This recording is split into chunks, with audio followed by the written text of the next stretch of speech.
Assalamualaikum warahmatullahi wabarakatuh. Perkenalkan, nama saya Nuria Ridowati, NIM 222211101090. Di sini saya akan mempresentasikan hasil resum kuliah tamu bisnis kefarmasian guna memenuhi tugas mata kuliah bisnis kefarmasian.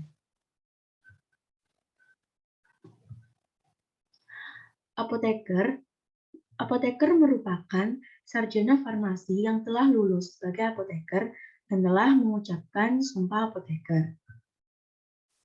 Lingkup kerja apoteker yang pertama yaitu distribusi. Distribusi ini meliputi obat kimia atau obat herbal, makanan dan minuman, dan kosmetik.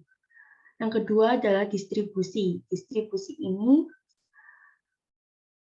PBF atau PBAK. Yang ketiga adalah pelayanan, seperti apotek, klinik, puskesmas, dan rumah sakit. Yang keempat adalah pendidikan, seperti guru dan dosen. Yang kelima, pemerintahan, seperti Dinkes, BPOM, dan gudang farmasi. Yang keenam adalah militer. Distribusi merupakan suatu kegiatan pemasaran yang dilakukan oleh distributor atau perantara untuk menyampaikan barang maupun jasa dari produsen kepada konsumen. Penyampaian barang ini bisa melalui produsen, industri, atau pabrikan kepada pengecer. Pelayanan merupakan aktivitas seseorang, kelompok, atau organisasi, baik langsung maupun tidak langsung untuk memenuhi kebutuhan.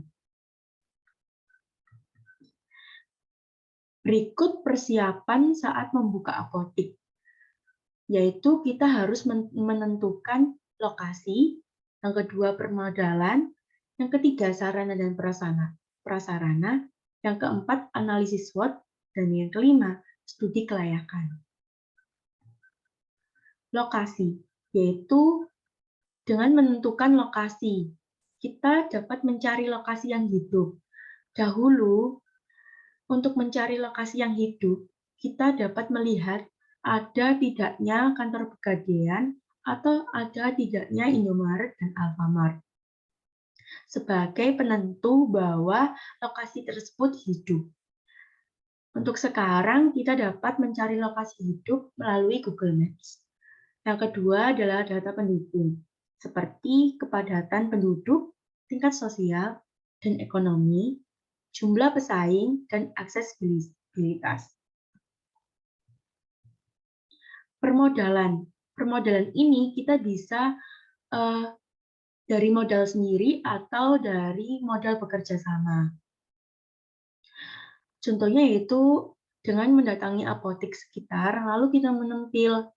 Lalu setelah kita menempil, kita mengevaluasi obat mana yang lebih dibutuhkan.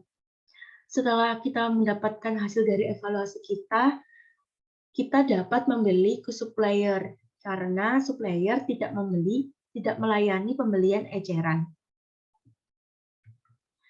Yang ketiga adalah sarana dan prasarana, seperti bangunan. Bangunan ini bisa bangunan milik sendiri ataupun sewa. Yang kedua yaitu peralatan. Peralatan ini meliputi papan nama apotek, lemari, rak, etalase, komputer dan aplikasi, peralatan peracikan, dan administrasi. Untuk memudahkan kita dalam pelaporan dan mengetahui secara cepat omset kita di apotek, kita dapat menggunakan aplikasi. Yang ketiga yaitu perlengkapan, meliputi ATK, wadah pengemasan, dan lain-lain.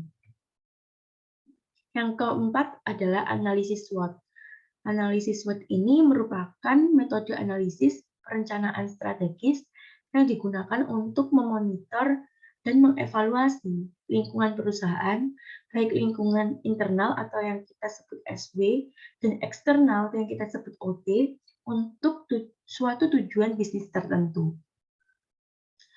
SWOT ini merupakan akronim dari kata strengths, kekuatan, yaitu meliputi SDM yang berkompeten, weakness atau kelemahan, seperti modal kecil, opportunities peluang, ada banyaknya penduduk, dan threats ancaman apotik lain. Yang kelima adalah studi kelayakan. Studi kelayakan ini meliputi aspek lokasi, aspek sosial, ekonomi, dan budaya seperti pekerjaan, kesibukan, dan pendidikan. Yang ketiga adalah aspek pasar. Yang keempat, aspek SDM. Dan yang kelima adalah aspek teknis dan teknologi. Yang keenam, aspek manajemen dan keuangan. Dan yang ketujuh, aspek hukum seperti SIPA, SIA, dan IMB. Hal yang perlu dihitung dalam membantu analisa SWOT. Yang pertama yaitu BEP atau Break-Even Point, di mana BEP ini harus kita kenali di bulan pertama. BEP merupakan titik impas di mana laba yang dihasilkan memiliki nilai yang sama dengan biaya produksi. Posisi ini laba akan bernilai nol mutlak dengan definisi tidak untung dan tidak rugi. Yang kedua adalah PP atau payback period, di mana PP ini merupakan periode pengembalian dengan definisi waktu yang diperlukan untuk mengembalikan nilai investasi yang dikeluarkan. Yang ketiga yaitu ROI atau Return of Investment.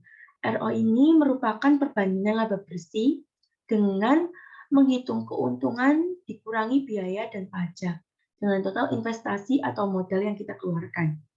Yang kedua yaitu idealnya ROI ini harus lebih besar dari bunga bank atau deposito.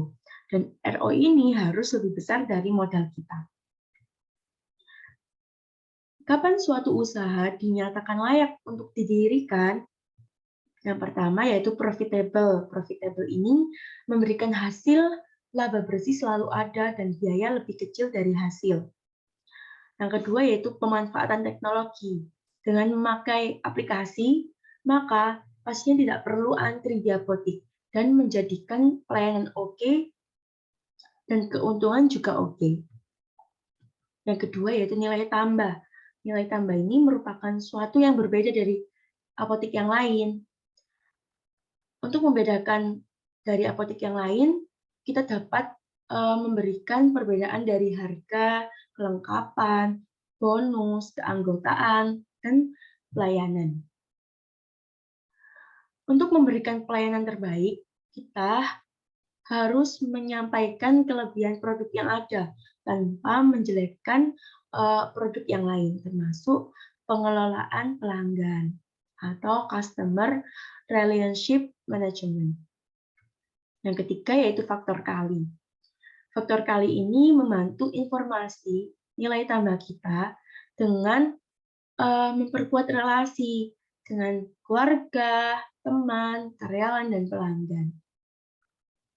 Yang kelima adalah database pelanggan. Database pelanggan ini merupakan pengolahan yang dapat digunakan secara manual dan aplikasi.